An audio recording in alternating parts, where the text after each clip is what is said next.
Audio Jungle. Bismillahirrahmanirrahim. Qala al-Imamul Haddad. Berkata Imamul Haddad di dalam kitab An-Nasaih Ad-Diniyah, nafa'anallah wa bi'ulumihi, nafa'anallah bi'ulumihi fid dharaini amin. Ucapan beliau di halaman 379 bagian bawah atau 422 yang kitab yang ada terjemahannya atau halaman 624 untuk kitab cetakan yang terbaru. Saya berharap semua yang ngaji di sini bisa pegang kitabnya masing-masing, biar nanti kalau di rumah mudah untuk mengingat-ingat keterangan, sehingga mudah-mudahan ilmunya jadi ilmu yang terus menetap dan mudah untuk diamalkan. Amin ya Rabbal Alamin. Bisa gampang murojaahnya kalau punya kitabnya, ya. Bisa gampang diulang-ulang dibaca kalau ada kitabnya.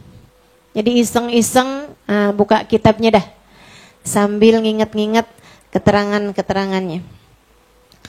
Katanya beliau, wa minha igtiraru ba'dil usa bi ru'yati sholihin. Sampai situ ya. Wa minha, diantara tertipunya ahli maksiat. Ini beliau sampai di keterangan tentang orang-orang yang tertipu.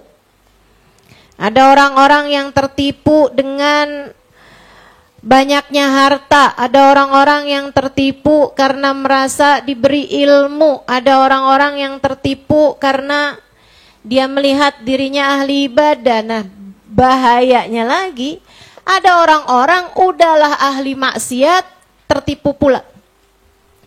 Tertipunya dengan apa? Wa minha igtiraru ba'dil usah bi ru'yatis salihin wa khidmatihim. Ini ngeri nih. Di antara orang-orang ahli maksiat, para pendosa yang tertipu adalah mereka tertipu karena biru'yatis sholihin, karena mereka dalam hidupnya banyak ketemu orang-orang soleh, sehingga dia ngerasa, ya pasti saya bakalan masuk surga lah. Saya udah pernah ketemu Fulan bin Fulan, saya udah pernah ketemu Syekh Fulan, saya udah pernah ketemu Habib Fulan, saya udah pernah ketemu Hubabah Fulana, saya udah ketemu orang-orang soleh, saya udah ketemu para ulama-ulama, saya udah ketemu orang-orang, para wali-walinya Allah Subhanahu wa ta'ala. Saya gak bakalan masuk neraka. Di dunia aja saya udah dipertemukan dengan mereka, masa di akhirat Allah halangkan saya berjumpa mereka? Dan tentu tempat mereka adalah surga. Karenanya saya pasti akan masuk surga. Tertipu hatinya, tertipu pikirannya, karena dia merasa bahwa dia di dalam hidupnya banyak berjumpa dengan orang-orang soleh. Ini kita-kita nih, hati-hati nih. Neraka, enggak kali ya. Saya udah pernah ketemu Hubabah Nur, udah pernah ketemu Hubabah Maryam, udah pernah ketemu Hubabah Syarifah, Hubabah Tolha. Betul? Saya udah pernah ketemu Habib Umar, saya udah pernah ketemu Habib Zain, udah pernah ketemu Habib Salim, Syatri. Masuk neraka? Nggak bakalan lah. Jauh. Jangan sampai hal yang semacam ini mengelabuhi kita. Jangan sampai membuat kita tertipu. Igtiraru ba'dil usah bi ru'yatis sholihin, tertipunya ahli maksiat merasa tertipu karena mereka merasa bi ru'yatis sholihin, telah dikaruniai Allah waktu hidup di dunia berjumpa dengan orang-orang soleh. Wa khidmatihim, apalagi waktu hidup di dunia bisa khidmah sama orang-orang soleh. Saya kan melayani Hubabah, saya kan bikin majlis buat para ulama, saya kan menterjemahkan. Kayak saya doang itu ya. Seenggaknya yang ada di sini kan yang terjemahin saya doang nih. Makanya kajian ini nih, sebelum ditujukan kepadamu, saya tujukan kepada diri saya sendiri. Yang ngajar di sini nih bukan Halimah Al-Idrus. Saya hanya menyampaikan, membacakan kitab yang telah ditulis oleh Habib Abdullah bin Alawi Al-Haddad. Mudah-mudahan semua yang ngaji di sini harapannya bisa mengamalkan ilmu beliau. Bisa dianggap, diakui sebagai murid beliau. Mudah-mudahan di hari akhirat nanti kita dikumpulkan bersama dengan beliau, insya Allah. Ightirar ba'dil awsab bi ru'yatis salihin, tertipunya sebagian ahli maksiat, para pendosa, karena mereka telah berjumpa dengan banyak orang-orang soleh, wa khidmatihim, bahkan berkhidmah kepada orang-orang soleh tersebut. Berkhidmah loh ini, bukan cuman ketemu, bukan cuman bertegur sapa, yang bahkan beliaunya sendiri belum tentu lihat. Khidmah, kamu yang bawakan tasnya misalnya, kamu yang setirin mobilnya misalnya, kamu yang ngurusin majelisnya misalnya, kamu yang menyuguhkan makanan baginya misalnya. Segitunya aja belum tentu. Belum tentu. Wa husni dhanni bihim ma'al mujanabah wal muba'adah lima hamma alaihim minal khairi wassalah. Dan dia ngerasa husnudzon kepada orang-orang saleh, para ulama-ulama, para aulia-aulia tersebut. Dianya husnudzon, yakin saya Baba ahli surga, yakin saya guru saya ahli surga, yakin saya mereka memang ulama-ulama as-salikin alal manhajil qawim, orang-orang yang menempuh jalan yang lurus. Saya yakin mereka bakalan masuk surga, saya yang khidmah juga bakalan dibawa sama mereka. Husnudzon, bagus husnudzonnya, tapi ma'al mujanabah wal muba'adah, dia menjauhi, dia meninggalkan urusan-urusan yang penting yang diajarkan oleh gurunya, yang sudah ditempuh oleh orang-orang soleh tersebut, minal khair, dari kebaikan, wassalah, dan kesalehan. Gurunya bangun malam tahajud, dia boro-boro, subuhan aja hampir kelewat. Gurunya nggak ngikutin hawa nafsu. Orang-orang soleh yang dia pandang mengerjakan segala sesuatu berdasarkan dengan ilmu, berdasarkan dengan cahaya yang terang, cahayanya baginda Nabi besar Muhammad. Dia ngerjain segala sesuatu pakai hawa nafsu. Dikit-dikit apa yang punya gurunya dipoto, di-upload. Alhamdulillah nikmat hari ini bisa berkhidmah kepada beliau. Apa urusanmu? Guru-gurumu mengerjakan segala sesuatu pakai cahaya, cahayanya Nabi Muhammad sallallahu alaihi wasallam. Dan kamu mengerjakan segala sesuatu pakai dorongan hawa nafsu, kemudian kamu yakin di hari akhirat kamu akan bersama dengan mereka, padahal perbuatan kamu sangat jauh dari perbuatan mereka. Jangan tertipu. Jangan tertipu. Jangan tertipu.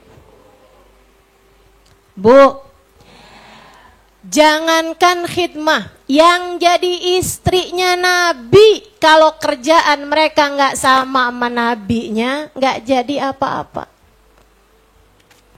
Nabi Lut, Nabi Nuh, manusia paling mulia pada zaman tersebut.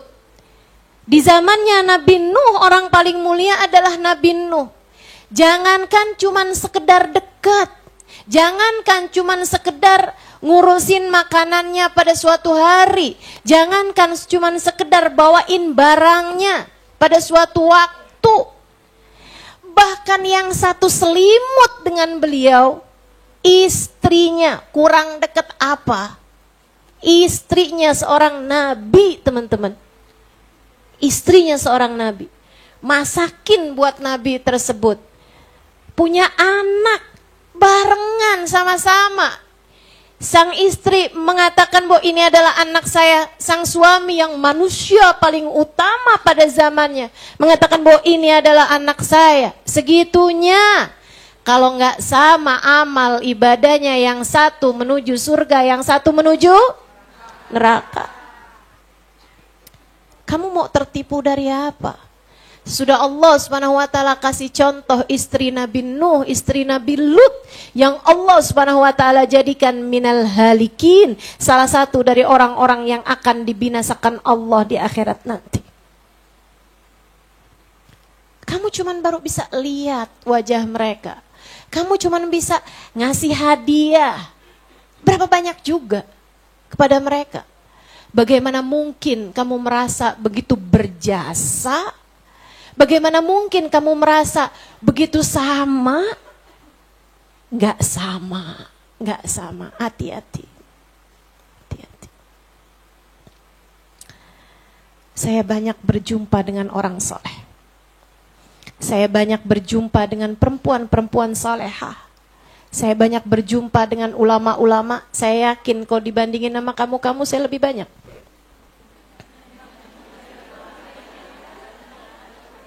Betul kan? Saya banyak berjumpa dengan orang-orang mulia. Satu hari saya baca satu tulisan dari seorang ulama yang membuat saya ketakutan setengah mati. Penyakit orang yang dekat dengan orang soleh, penyakit yang sangat berbahaya bagi seseorang yang dekat dengan para walinya Allah Subhanahu wa taala, para kekasih Allah Subhanahu wa taala, adalah merasa diri jadi bagian dari mereka. Merasa diri jadi bagian dari mereka. Hanya karena kamu ketemu sama mereka, bukan berarti kamu bagian dari mereka. Hanya karena kamu menerjemahkan mereka, bukan berarti kamu adalah salah satu di antara mereka. Bukan berarti karena kamu telah diizinkan Allah, telingamu mendengar suara mereka, kamu adalah bagian dari mereka. Tidak, kecuali kamu menempuh jalan yang sama. Tidak, kamu bukan bagian dari orang soleh, kecuali jika dosa-dosa yang mereka tinggalkan tidak ada pula dalam catatan amal perbuatanmu. Tidak. Jika hati, kemampuan menata hati yang mereka punya tidak ada dalam dirimu. Meskipun kamu sudah banyak melihat, berjumpa, bahkan berkhidmah dengan orang-orang saleh, salehah, dengan para wali sekalipun, bahkan dengan para nabi sekalipun, kamu bukan termasuk dari mereka. Selagi yang memimpin mereka adalah ilmu dan cahaya, sedangkan yang memimpin dirimu ada hawa, nafsu, dan ambisi duniawi. Kamu pikir sama orang yang matanya dipakai buat baca Al-Quran dengan orang yang matanya dipakai buat nonton drakor? Kamu pikir sama orang yang lisannya dipakai buat berzikir dengan orang yang lisannya dipakai buat ngomel-ngomel? Kamu pikir sama? Kamu pikir sama? Orang yang setengah mati menjaga hati untuk tidak suudzon kepada siapapun dengan kamu. Yang ngelihat siapapun berasa diri, merasa lebih baik dan suudzon kepada semua orang. Enggak sama teman-teman, enggak sama. Hati-hati. Jangan sampai karunia yang Allah beri kepada kita berupa perjumpaan kita dengan orang-orang soleh menghalangkan kita dari yang semestinya kita dapat dari berkumpul dengan orang soleh kelak di akhirat nanti. Orang yang sewaktu hidup di dunia ketemu sama orang soleh, tapi di akhirat nanti nggak bisa barengan sama mereka, itu nyeselnya lebih besar daripada orang yang memang di dunia nggak pernah ketemu sama mereka, di akhirat nggak bisa barengan sama mereka. Kenapa gitu? Bayangin deh kamu waktu di dunia nih sempat ketemu sama Hubaba, sempat ketemu sama Habib Fulan, Habib Umar misalnya, Habib Zain bin Smith misalnya. Di majelis ini Habib Zain pernah datang, di majelis ini Habib Salim pernah datang, Asy-Syatiri.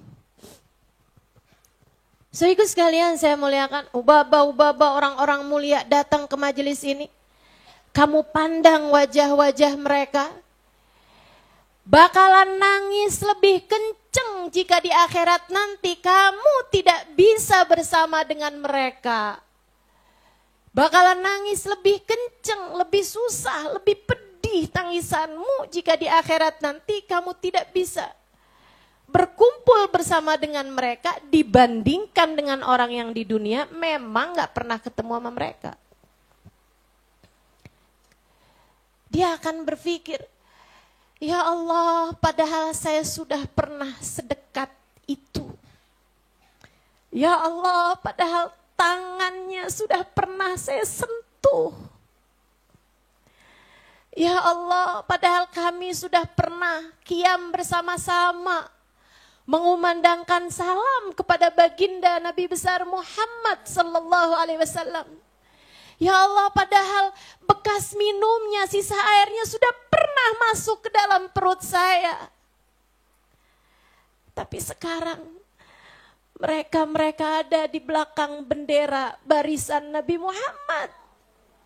Sementara saya tidak berada di dalam golongan mereka.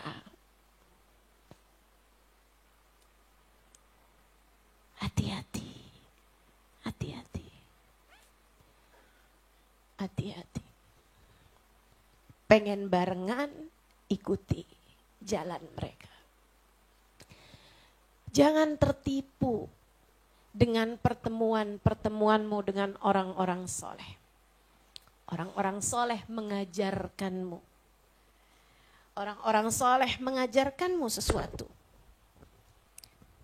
Ambil pelajarannya. Ikuti jalan mereka. Kamu layak. Sesudah kebersamaan di dunia, Allah lanjutkan dengan kebersamaan di akhirat. Tapi kalau di dunia hanya berbangga dengan berjumpa, hanya berbangga dengan bisa salaman, hanya berbangga bisa dapat sesuatu dari mereka, apalagi berbangga karena saya udah bisa ngasih ini, udah bisa ngasih itu sama mereka misalnya, dari hajat-hajat duniawi yang tidak seberapa itu. Saudariku sekalian yang saya muliakan, tanpa kamu mengikuti jalannya, jangan salahkan siapa-siapa. Jika penyesalanmu di akhirat akan menjadi lebih besar daripada mereka yang bahkan tidak pernah berjumpa dengan orang-orang mulia tersebut. Mudah-mudahan Allah jaga hati kita. Mudah-mudahan Allah jaga hati kita. Amin. Ya Rabbal Alamin. Itu sebabnya, kalau kamu tanya saya, seingat saya enggak pernah. Seingat saya udah lama, udah sejak bertahun lalu hampir tidak pernah berdoa minta biar mimpi Nabi Muhammad. Bukan berarti saya nggak kepengen. Siapa yang nggak kepengen? Siapa yang nggak kepengen? Berapa waktu yang lalu ketika saya di Pontianak kalau saya nggak salah ingat, ada kami bikin seminar, ada pertanyaan, Ustazah bagaimana cara bermimpi Nabi Muhammad? Saya sampaikan padanya, saya dapat memberitahumu cara-cara yang saya dengar dari para ulama-ulama tentang tips untuk dapat bermimpi baginda Nabi besar Muhammad sallallahu alaihi wasallam.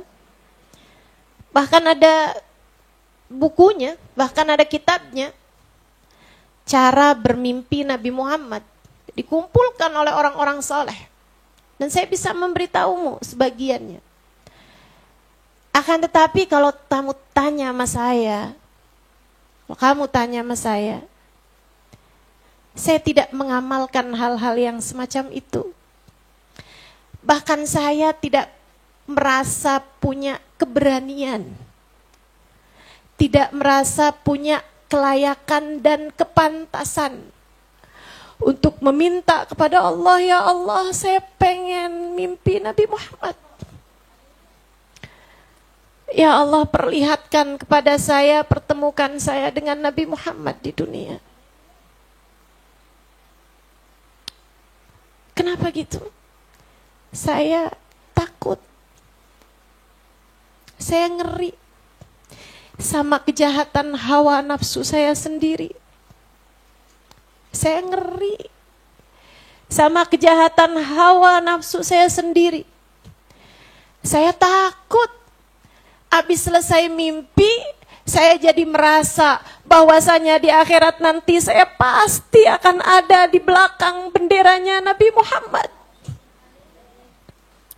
Sebab bukankah Nabi Muhammad mengatakan man ra'ani fil manam fasayarani fil yaqadha, siapa yang pernah bermimpi melihat aku di dunia maka dia akan berjumpa denganku secara nyata. Saya takut hawa nafsu saya kemudian mengelabui saya bahwa saya adalah orang yang pantas untuk itu, padahal kenyataannya tidak begitu. Saya tahu siapa saya. Saya tahu seperti apa aib-aib saya. Saya tahu seperti apa dosa-dosa saya. Saya bukan orang yang pantas untuk itu. Saya takut. Hawa nafsu saya membuat saya merasa bahwa saya adalah seseorang yang tercinta di hadapan baginda. Padahal kenyataannya tidak demikian adanya. Enggak apa-apa. Biarkan di dunia tertatih-tatih untuk mendekat. Biarkan di dunia jatuh bangun untuk bisa merapat. Biarkan di dunia mengemis-ngemis syafaat. Biarkan meski di dunia tak pernah dianugerahkan Allah dapat berjumpa meskipun hanya dalam mimpi. Selagi semoga di akhirat nanti kita ada dalam barisan orang-orang itu. Umat yang kelak akan diperkenankan memandang wajah Nabi Muhammad. Umat yang kelak tangannya akan bersalaman dengan tangan Nabi Muhammad. Mencium tangannya di akhirat, amin. Memandang wajahnya di akhirat, amin. Mendengar suaranya di akhirat, amin. Mencium wanginya di akhirat, mengucapkan salam langsung di hadapannya di akhirat, Amin. Ya Rabbal Alamin. Jangan sampai tertipu hanya karena kamu sudah pernah melihat.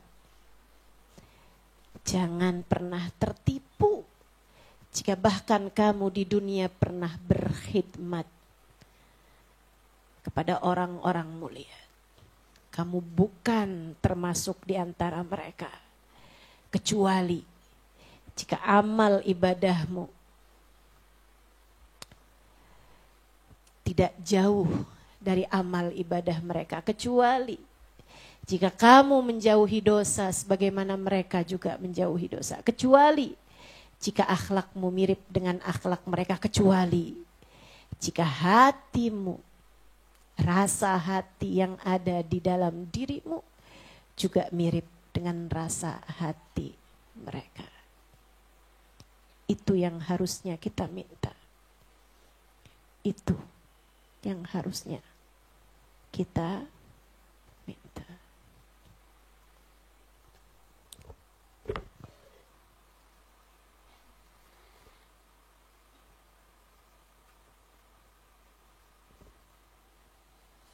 Wal mulazamah li taatillah. Kamu jauhin ketaatan, kamu jauhin amal soleh, kamu tidak menetapi taat kepada Allah, akan tetapi hanya karena kamu berjumpa dengan mereka, hanya karena kamu berkhidmah kepada mereka, kamu merasa bahwasanya kamu telah menjadi bagian dari mereka. Itu tertipunya ahli-ahli maksiat. Para pendosa banyak tertipu karena hal-hal yang semacam ini. Wa anwa'ul ghurur katsirah kama taqaddam. Tertipu ini macamnya banyak banget sebagaimana telah disampaikan, telah saya sampaikan. Wala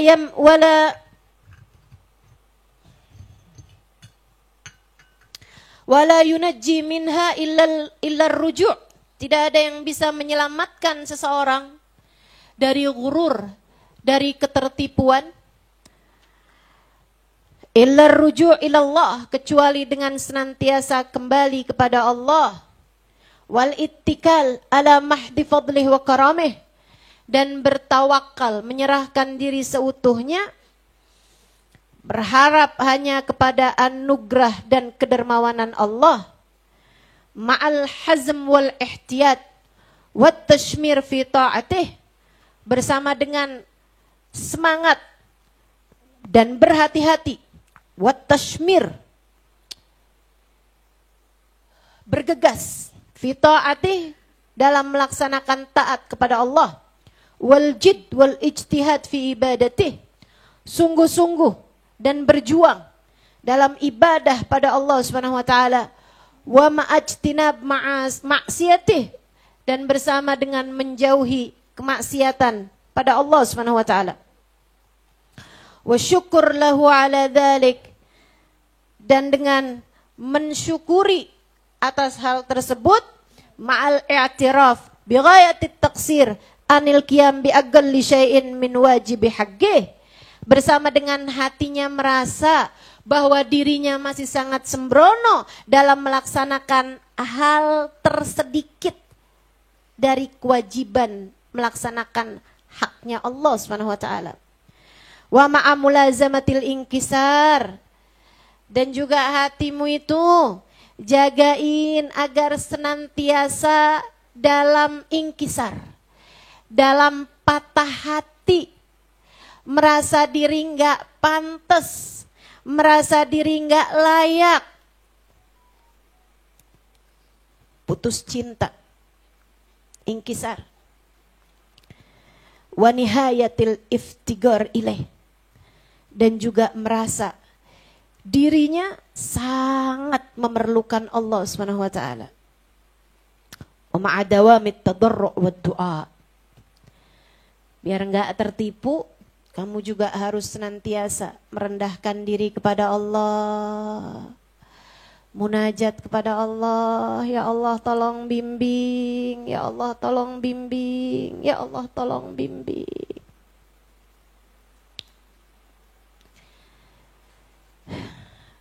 Perasaan merasa diri sesiapa itu sangat berbahaya, teman-teman. Sangat berbahaya, sangat berbahaya. Makanya kalau lagi dikasih hal-hal yang tidak menyenangkan dalam hidup, semoga itu adalah jadi cara Allah untuk menjadikanmu tak lagi sombong sewaktu hidup di dunia ini. Kalau kamu suamimu berpaling hati, hatimu kan kayak gak terima tuh. Sampaikan pada hatimu, mungkin ini adalah cara Allah untuk mendidik hati saya, mengingatkan saya bahwa saya bukan sesiapa. Bahkan mendapatkan cinta manusia saja kita tidak layak. Bagaimana pula dengan mendapatkan cintanya Allah? Bahkan manusia yang saya sudah bersama dengannya berbagi suka duka bertahun-tahun lamanya dapat meninggalkan saya. Bukankah Allah pun dapat melakukannya?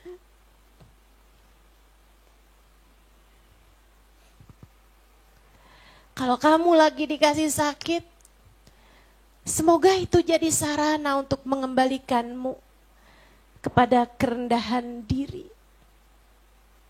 Bahwa ternyata kita bukan sesiapa. Bahwa ternyata kita tidak dapat melakukan apa-apa.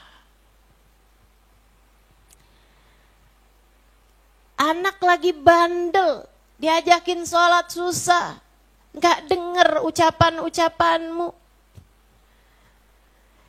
Jadikan itu sebagai sarana untuk ingkisar. Sarana buat merendahkan hati, buat merendahkan diri. Ya Allah, sama anak aja saya gak dimuliakan. Sama anak yang sudah saya lahirkan dengan separuh nyawa saya. Segininya aja. Dia tidak memperlakukan saya dengan baik. Ya Allah, saya memang bukan sesiapa. Jika bahkan oleh anak saya sendiri, saya tidak dimuliakan. Bukankah saya memang tidak layak dimuliakan oleh siapapun, termasuk Engkau ya Allah. Jangan-jangan memang saya adalah orang yang hina karena banyaknya dosa-dosa saya. Saat teman-temanmu meninggalkanmu, sahabat-sahabatmu meninggalkanmu, jadikan itu sebagai sarana pembelajaran bagi hatimu. Ingatkan terus dirimu, kamu memang bukan sesiapa. Kamu memang bukan siapa-siapa. Kamu memang bukan siapa-siapa. Siapapun dapat meninggalkan kita. Kita memang pantas kok. Segala dosa-dosa kita, aib-aib kita pantas buat kita ditinggalin. Ya Allah, serem banget. Ya Allah, maaf ya Allah. Meski sesiapapun meninggalkanku, jangan Engkau meninggalkanku ya Allah. Hidup baru bisa dapat pelajaran-pelajarannya ketika kamu senantiasa mengembalikannya kepada Allah. Enggak, masalahnya bukan antara kamu sama suamimu. Masalahnya urusan antara kamu sama Allah.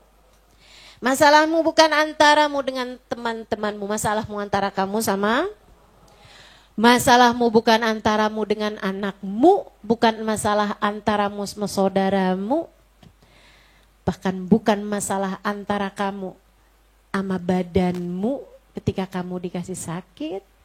Masalahmu adalah antara kamu sama Allah. Jalla jalaluhu wa ta'alat azamatu. Tetaplah merunduk, tetaplah merunduk.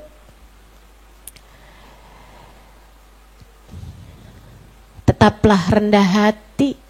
Meskipun teman-teman, yang bisa rendah hati, yang bisa tawadhu, itu orang-orang soleh. Kalau kita nih namanya bukan rendah hati, namanya tahu diri. Rendah hati itu kan meletakkan diri lebih rendah daripada posisi yang sebenarnya. Nah, kamu tahu dari mana kalau kamu melakukan itu lebih rendah daripada posisi yang sebenarnya? Jika posisi yang sebenarnya untukmu adalah neraka, bukankah perlakuan orang seperti apapun kepadamu masih lebih bagus daripada posisi yang sebenarnya? Jika posisimu yang sebenarnya yang pantas untukmu adalah ditinggalkan oleh Allah Subhanahu wa ta'ala, adalah siksa kelak di hari akhirat nanti, bukankah apa yang kamu anggap sebagai hal yang tidak menyenangkan di dunia masih lebih baik daripada posisi dirimu yang sesungguhnya? Karenanya yang tawadhu itu Nabi Muhammad, tempat aslinya di Firdausul A'la. Akan tetapi beliau ketika hidup di dunia dilempari dengan batu kerikil oleh anak-anak kecil dan budak-budak. Itu tawadhu namanya. Itu tawadhu namanya. Nabi Muhammad sallallahu alaihi wasallam pakai baju tambalan waktu hidup di dunia. 3 hari 3 malam gak makan apa-apa sampai harus mengganjal dengan batu perutnya.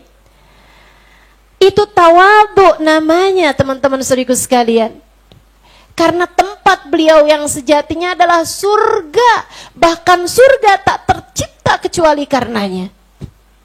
Bahkan di pintunya terdapat namanya bersanding dengan nama Allah Subhanahu wa ta'ala.